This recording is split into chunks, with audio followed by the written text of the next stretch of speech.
It can be very difficult to build relationships with security teams. At the end of the day, they are human beings. Our identity has no correlation with our function if we don't allow it. We live in a society that correlates functions with identity and likes you to believe that you're only worth it if you raise X millions of funds, if you have a title or status. Welcome to Audience First, a podcast for tech marketers looking to break out of the echo chamber to better understand their audience and turn them into loyal customers. Every week, Danny Wolf has brutally honest conversations with busy tech buyers about what really motivates them, the things they hate that vendors do, and what you can do about it. Get access to practical information on how to build authentic relationships with your audience. Listen to and talk with your buyers, and apply real customer insights to your strategies and tactics. You owe it to the world to unmute your mic. Are you ready? Welcome to another episode of Audience First. I have a very special guest with me today. I have Nadja Fertasi with me today. I would love you to just take me through your backstory because I don't want to butcher your absolutely incredible experience. Nadja, tell me a little bit about yourself. Who are you and why do you do what you do? Thank you very much, Danny. And I'm very excited to be here and to talk about something that is very close to my heart and very passionate about. So, who am I? I am a human being, a humanist, as I like to call it. I love humanity and I love humanity to uh, to use their fuller potential, right? No matter where you come from. And it sounds very Ethiopian, but I think it's important to remember this. We all have positive intention. With that said, I come from a very security intense world. I worked at NATO, the world's largest security and crisis management organization, for almost 20 years in all various capacities, but always in stakeholder engagement and strategy and communication. And we were responsible for the digital footprint for cybersecurity and for the transformation, the technological transformation as our soldiers and civilians were deployed in the field, but also, I think sometimes we forget that technology is the anatomy of the world's footprint, right? And it's a nervous system, and it is not an afterthought. It is the foundation, especially now in the digital age, because we are all processing payments, working data online, chatting online, meeting new people online, whatever it is that we do, it's mostly online, and it's not going to go, it's going to continue to a certain extent. So after 18 years, though, because I'm still human, I felt the burnout, and it was a very tough period. But I'm always someone who says, okay, what can I learn from this, and what is life trying to tell me? So I made a very bold decision that shocked many people. I quit. I resigned. Not because I didn't love my job. I absolutely loved my job. I learned so much. I really want to use what I know about practical experience, how people interact, and how can we build human security from the inside out. I decided to use the crisis management security experience and translate it to the human, right? So we reduce stress, we reduce burnout, risk of burnout, we reduce uh, risk for miscommunication, lack of collaboration. And we really changed these paradigms and put people first, right? And still thrive as businesses and still thrive as societies. To really brings emotional intelligence at the forefront from a practical perspective. And and then happened, and then I really focused more on security specific, and obviously cyber is a huge part of that because everything is now cyber. The security risk comes from a cyber dimension. Right. That's incredible. And I think what was it, 2 weeks ago or so, how we were introduced, you spoke about the concept or what you term emotional firewalls. And I'd love to dig into that, dig in deep and understand what is that? What is the definition of an emotional firewall? What does it mean to build them and how do you do that? Yeah. So let me first do a little experiment to hopefully better imprint Uh-oh. understanding. I always like, to explain things in people's map of the world. So when was the last time you felt quite significant discomfort, whether it was at work, whether it was someone said something to you, whether you had a worry or an anxiety? A week and a half, maybe 2. Week and a half, maybe 2 ago. Yeah. And what specifically did it trigger you? Was it the action of someone else or something that happened, or was it your own thought process? I would say, some ambiguity, in my environment and, thought processes, on my own.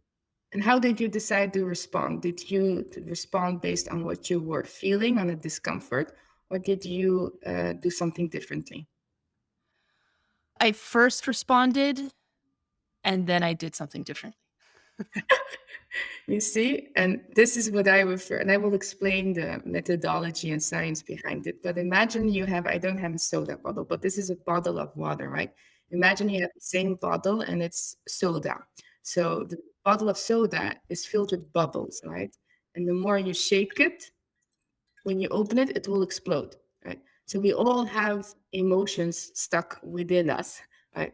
That will be triggered at a certain point, whether it's external environment, whether it's thought processes, internal and external.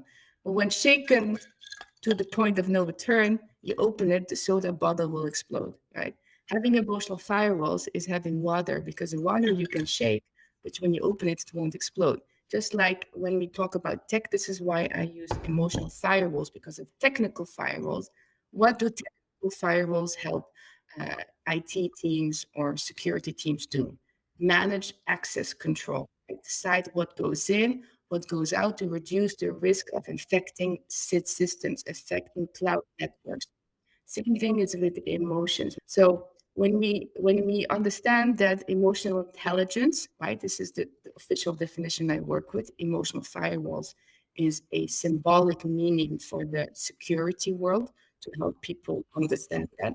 Emotional intelligence is how we use dynamic information, how we relate to ourselves, to others, and to our environment. It really deals with immediate challenges, with coping mechanism. It provides you the toolbox to navigate your immediate surroundings. Your cognitive intelligence, your intellect, is long term and strategic. So imagine you have an elevator in life, which is your IQ, and your emotional intelligence, right? The trajectory upwards, your EQ.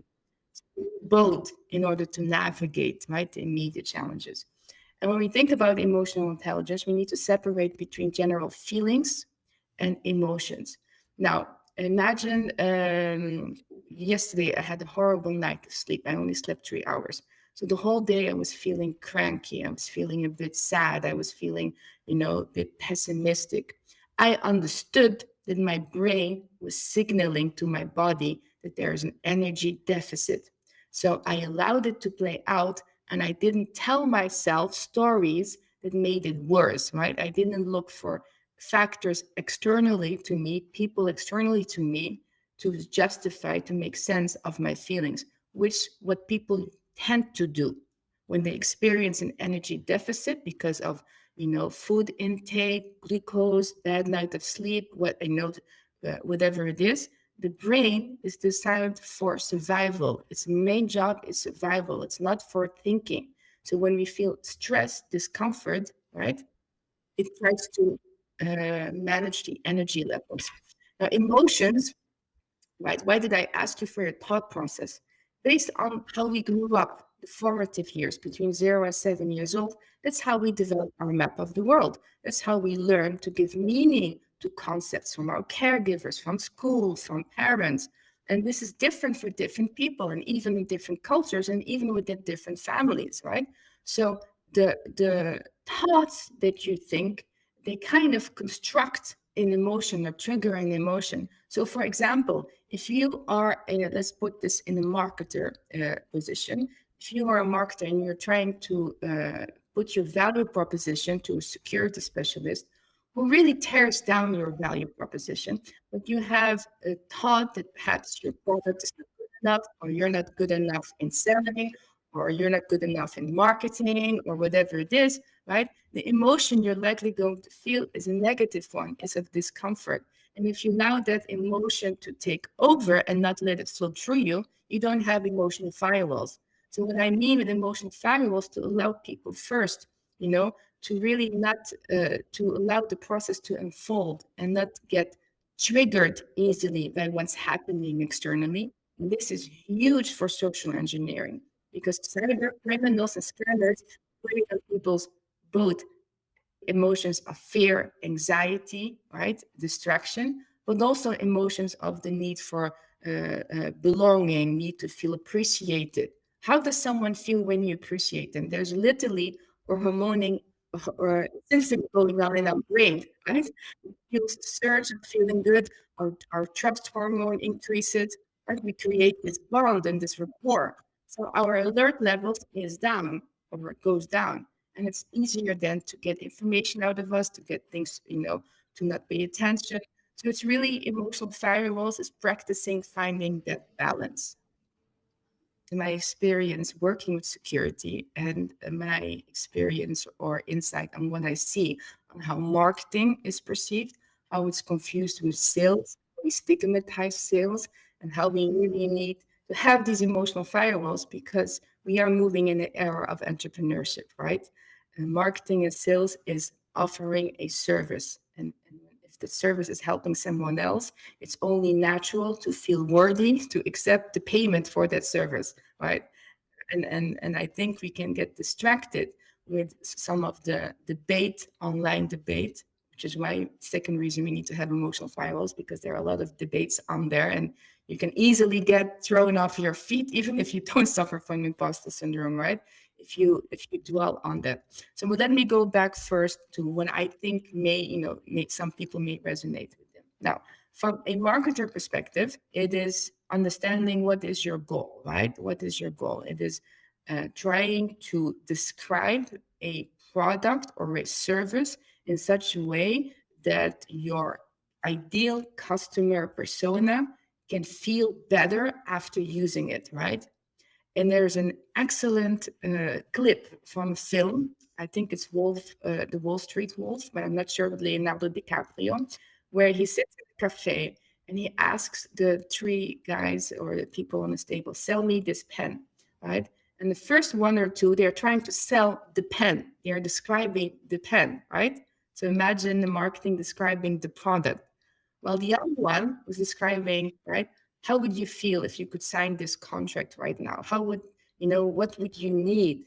How would that make you feel if you can do it with pride, with grace, of all the blood and sweat you've put in there? So that would feel amazing, but I don't have a pen. Here it goes. You see, he didn't even talk about the pen. He talked about the feeling. So when it's a marketer, it's really shifting the perspective on not describing your product, right, necessarily, but understanding people in general seek pleasure or avoid pain, right? So security people have a lot of pain points, right? You can't blame them, especially now with the human service attack, which is huge.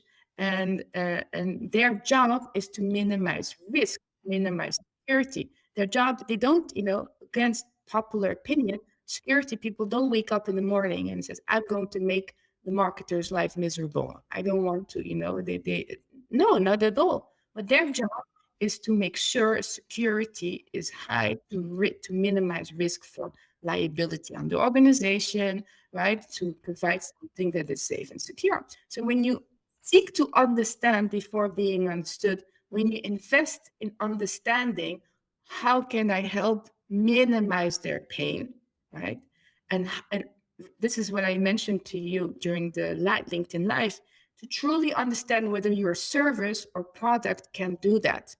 And if it can't do that, to either refer or to be honest about it. Because in the long run, if you're going to work with people, with clients, and your product is not a fit for purpose, it is going to be negative energy throughout the process. You're going to increase your negative emotions, and you're going to hurt the credibility of your organization and yourself, your reputation, right? So I think from a marketing perspective, this is how they can look at it, really always be very, work on the self, right? We all suffer from imposter syndrome. I also suffer from it. I think it's, sometimes we blow these concepts out of proportion. You're still a human being. Being human is a magical mess. It is only normal to doubt yourself, because when something is unfamiliar to our mind, we feel discomfort. And here is where we need to flip the script, feel our feelings of discomfort and flip the script, because it is unfamiliar to the mind. So what does the mind do? It goes back to past memory. It goes back to what is comfortable, right? And it keeps you there. And then it keeps your stories alive that keeps you stuck, right? And this is why they say that you will find freedom at the other side of comfort. And I always say, when I feel a lot of discomfort and doubt, I embrace it, because it's a huge sign I am growing. And, if we do the same things we've always done, we will be where we are. So is it just about jumping in and really breaking out of your comfort zone? What is it? Like, how do you do it? Not necessarily. I don't necessarily enjoy, or not enjoy, but I don't like the word fearless, because I think fear has an important function, right? Mhm. If we all would be fearless, I would not go bungee jumping. I'm glad I am fearful of bungee jumping, right? Because yes, maybe I saw a couple of, bungee jumping going wrong, and that is enough to keep me out. But that's not something I really need in order for me to thrive in life. Here is where it comes. Understanding what are your core values, right? What is important to you in your work? How are your core values of the organization? Really understanding, because what is important to you, you will feel strongly about, right? And that's when you need to navigate fear. And sometimes navigating fear doesn't mean jumping all in. It means I'm going to take one step out of my comfort zone. I'm going to do a little bit. I had, years ago, or several years ago, I really suffered from not being able to say no to people I was close to, I cared about, right? So I remember when I was recovering from a burnout, and I had my yoga teacher coming at home, and he always did not want to take his shoes off. And I really like my house clean without external dirt. And I was, I had like I couldn't speak. I'm like, oh my God, I can't tell him to take his shoe off. What will he think, etc. So I started setting boundaries and saying no. And I asked him, can you please take his shoes off? He said, of course. I'm like, really? Was that easy? I, get further and further. And this, I mean, with the people I'm very close to, right? And I think for other people, maybe it will be people that they don't know that they don't set boundaries. But it's important to understand, what are your core values in your personal life? How are they in line with your organization? Because if you work for an organization and your core values really clash, it's going to increase negative emotions. It's going to increase, your lower your levels of motivation and engagement. It's going to be very difficult to build relationships with security teams. And this is the last thing I will say about this. It's building relationship team. Security people may, and I'm generalizing, which I don't necessarily like to do, but some maybe we have perception that security people are very, inaccessible. At the end of the day, they are human beings.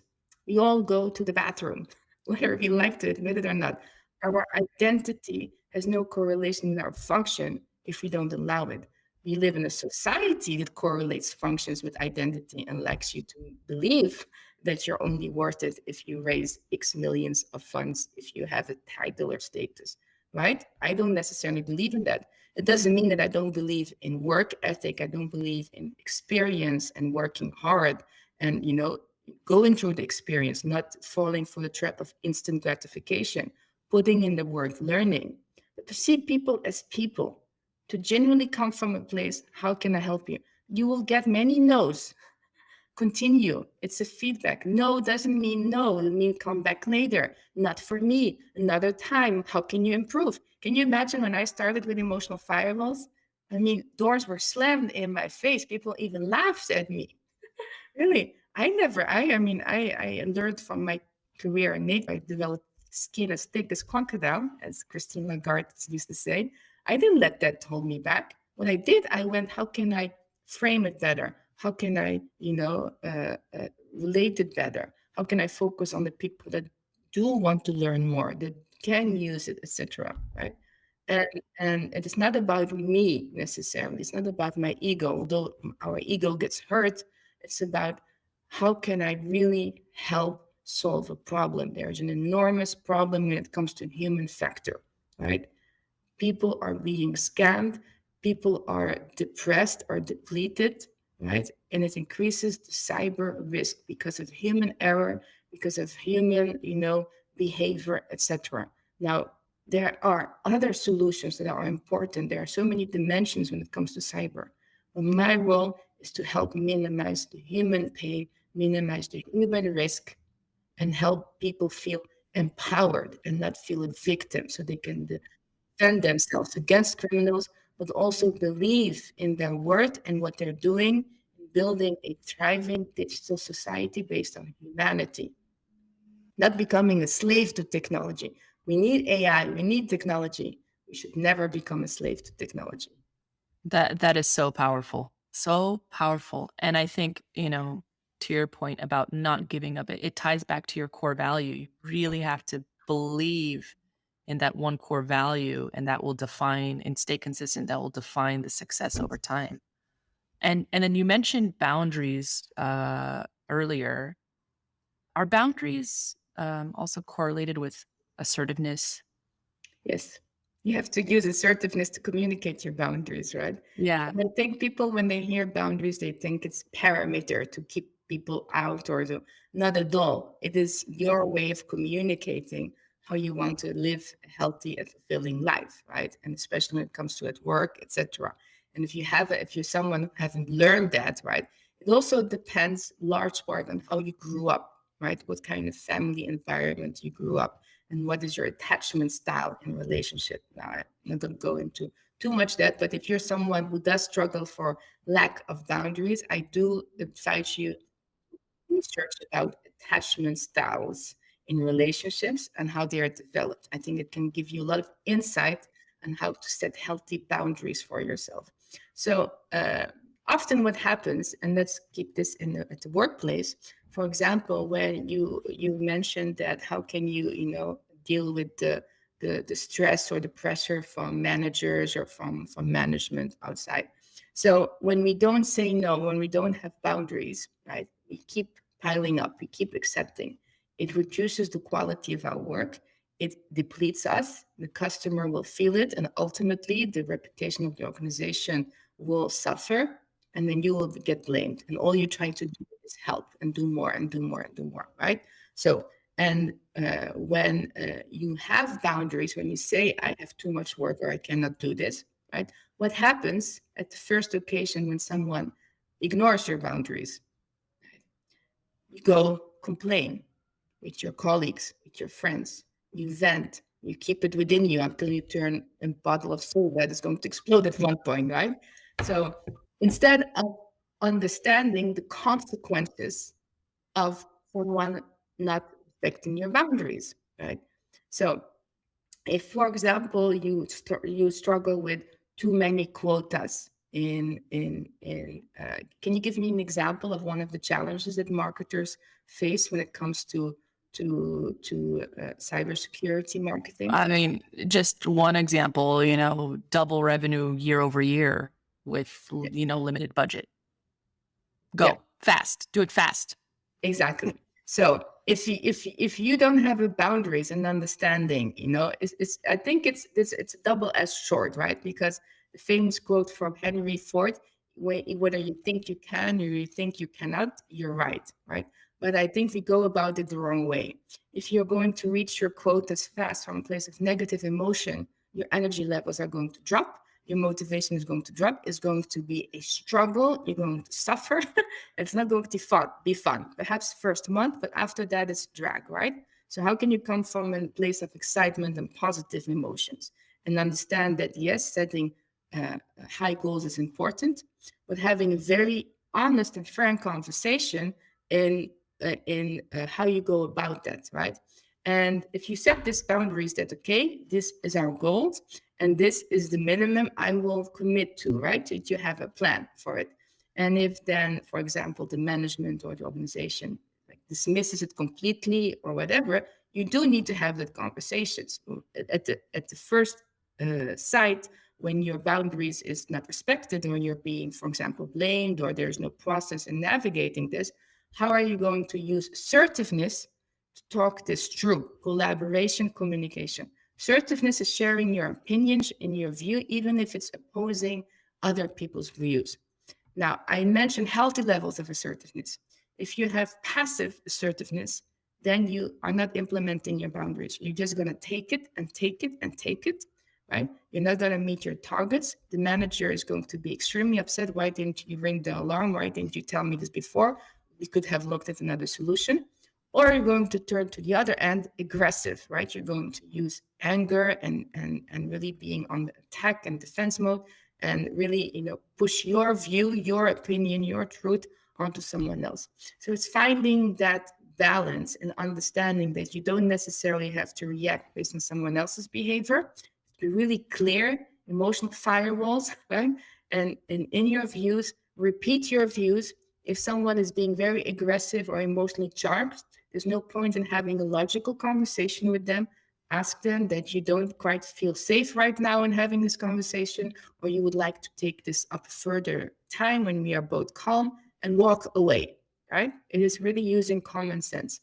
And that is healthy levels of assertiveness, to understand that people really come from a need, an unmet need. So if you are, which I hope is not the case, but I've been there as well, manager that yells at you, their unmet need is the pressure to meet the quota in order to reach profit levels, in order to satisfy the board or the CEO, right?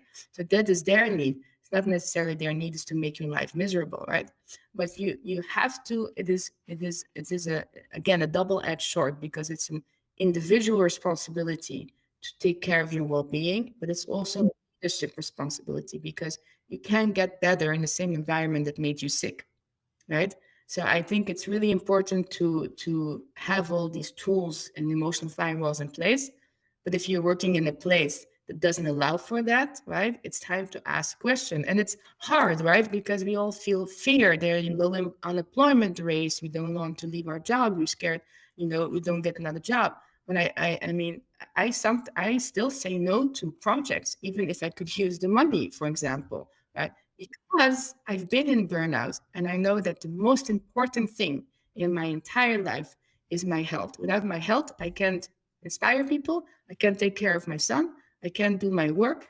I can't help organizations build emotional firewalls, right? And I will never, ever compromise on my health or being, disrespected and my core values for money. And it's always worked out so much better than I can imagine. And it's really becoming comfortable with the discomfort, and believing also in yourself, and having, okay, what environment do I want to work in, and how can I? And often, we go to worst case scenario. Often, when you have this conversation with your leadership and management, and if it's a healthy organization, they're very much open. I had this with security teams, with military leaders, built wonderful relations. When we learn to communicate, when we don't stay stuck in our bottle of soda, we communicate from a place, this is my point of view. This is my map of the world. We don't say, this is your fault. You made me do this, or you are treating me this way. This is how I feel. I'm curious. What do you think? And it requires being a bottle of water, so you can have a conversation from a place of what I call reason, right? From a place of calmness, not when your amygdala turns your brain into a size of a peanut. Oh, the times that I've actually felt people's amygdalas turn into the size of peanuts, there go up my emotional firewalls. So I know I want to be respectful of your time. I know we're heading towards the end of the session, but I'd love for you to give us one piece of like practical advice that you'd impart to the audience today. What I would do is to create an empathy map. I don't know if you know what an empathy map is, but an empathy map is, so if this is specifically for marketers or for people who sell, is to create an empathy map with the person, so your ideal persona or your most challenging persona, even if it's, working with colleagues, managers, etc. With an empathy map. and then have several lines, right? So when it comes to their mind, what are they thinking? Right? What goes on in someone's mind, right? And so really have what are they thinking? What are they hearing? What are people telling them, or what are they hearing? What are they seeing, right? What are their pain points? And what are their wins? What would they want to see, right? And when you have an empathy mat, right, and you can even add, more information as you go. So you make it very personal. And then whatever marketing strategy you develop, or even how you converse in a conversation, you can use that to drive your conversation. The second practical point I will do is use active listening through the LSD model. And I'm not talking about the Amsterdam LSD. It's called listening, summarizing, deepening understanding, which listening is difficult because we listen to reply most of the time. Emotional firewalls will help you to listen to understand. So you really are practicing to stay focused. And focused is scarcity, because how many times do we read people have 7 seconds attention span? Which I don't like, because the more you repeat it, the more people will think they have 7 seconds of attention span and fall in the trap that they actually can't focus on something more than 1 minute, right? Which they can if they make the effort and practice it. If you send this, another someone to follow is Andrew Huberman, who is a brilliant neuroscientist who has podcast and who shares. And one of the techniques he shares is to practice your focus is by honing on a point on your screen on the bottom, whether it's left or right, for a minute and then 2 minutes, right? To really practice eyesight focus on one point. And this is helpful because when you're listening to someone, right, when they're talking, you will have the urge to speak. You will have the urge to react. Maybe they're saying something you completely feel the opposite about. It's not about you, it's about understanding. They're not saying this to trigger you. We perceive the world as we are, not as it is. How many times do we react because someone says something and we thought they must have said it because of me? It was personal, and not at all. So it's really important to bring back every time your brain, your thoughts, we have about 70,000 thoughts a day, and only 5% are new. So we have to be very intentional about it. And then ask questions to understand, to also establish common understanding. Just because someone says something, you may understand something very differently. And it's important to establish that common understanding. So ask questions, open questions. So if I understood it right, this is how you feel about this particular situation. Am I correct? Right? And then you give them a chance to say yes or no, or go into depth. It also gives you time to summarize, right? And then deepen the understanding. We are so much on autopilot because of the pressures of the deadlines. So we also need to know others to get out of that, right? Ask specific questions. If someone says, well, this solution has never worked for me. Really? Specifically? What time did it work for you? Or what specifically doesn't work? It allows us to go from system 1 of the brain, which is this shortcut mental models, to system 2 of the brain, which is more critical thinking, which takes effort. This is why we don't like to be so much in our system 2, because it takes a lot of mental effort, right? So understanding these techniques can really help you understand the person, their problem, and how are you going to get them from there. Don't necessarily focus on the fear or on the problem too much, but what is the alternative? How is your service or solution going to help them feel and live in the alternative? And what is the exact roadmap to get there? So these are the 2 practical advices I would give. Oh, you totally, you know, unfolded so many great concepts and frameworks that we could really drill into. And I'd love to have you back if you're up for it, because you touched on 2 frameworks, and then you talked about system 1 and system 2. I love Kahneman. I love fast and slow thinking. And I think, part of my passion, when I deal with conversion rate optimization, is thinking about fast and slow thinking, right? And how you're serving up information. And so we got to drill into that on another episode if you're up for it. But this has been absolutely fascinating, an absolute pleasure to have you, and such a refreshing side of things to think of things, and in my opinion, a very critical conversation to have that we should all be having, really. So thank you, Nadia. And again, you're welcome anytime. Thank you, Danny. It was my absolute pleasure. And now I am doing, more writing more resources and publishing thing about this. So anyone can feel free to connect with me on LinkedIn. You can see I'm very active on LinkedIn. Yep. I love Hmm. I love storytelling. So it was my absolute pleasure, and I'd be more than happy to come back.